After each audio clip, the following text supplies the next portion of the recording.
جب حضور کو انگور پیش کیے گئے، آقا علیہ الصلوۃ والسلام نے یوں انگور توڑا، حضور کھانے لگے، تناول فرمانے لگے تو بسم اللہ کہا۔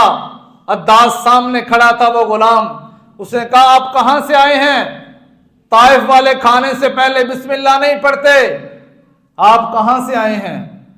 تو حضور نے پوچھا تم بتاؤ تم کہاں سے ہو؟ اس نے کہا میں تو عراق سے ہوں، نینوا شہر کا ہوں۔ یہ کہا آقا علیہ الصلوۃ والسلام تھوڑے سے مسکرائے اور ارشاد فرمایا وہ میرے بھائی یونس علیہ السلام کا شہر ہے، وہ بھی اللہ کے نبی تھے۔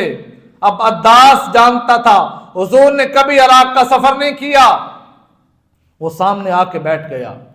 اب وہ دشمن سامنے دیکھ رہے ہیں غلام ہمارا ہے، ہم نے تو انگور دینے کے لیے بھیجا تھا، اب یہ تو حضور کی باتوں میں آ گیا ہے۔ عداس تھوڑا سا آگے ہوا، کہا آپ یونس علیہ السلام کو کیسے جانتے ہیں؟ کہا وہ بھی اللہ کے نبی تھے، میں بھی اللہ کا نبی ہوں، لیکن حالت یہ ہے اب میں کیا بتا سکتا ہوں۔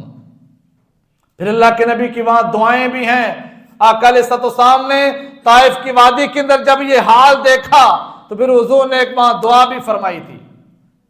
اب عداس جو غلام تھا سامنے آیا، حضور نے ارشاد فرمایا یونس علیہ السلام کو اللہ تعالیٰ نے نبوت عطا فرمائی تھی، میں بھی اللہ کا نبی ہوں، وہ بھی اللہ کے نبی ہیں، نبوت اللہ نے ہمیں عطا فرمائی اور میں اللہ کا نبی ہوں۔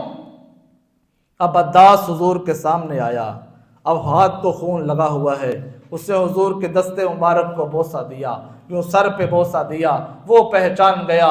ارے بڑے لوگوں کو سمجھ نہیں آئی، باغ کا مالک نہیں سمجھا، طائف کے سردار نہیں سمجھے، بنو ثقیف کے سرداروں کو حضور کی نبوت کی سمجھ نہیں آئی، لیکن عداس ایک غلام تھا، وہ حضور کی نبوت کو سمجھ گیا، جلدی سے حضور کے دست کو بوسہ دیا، عرض کی میرے آقا جلدی سے مجھے کلمہ پڑھائیں اور اپنا غلام بنا لیں۔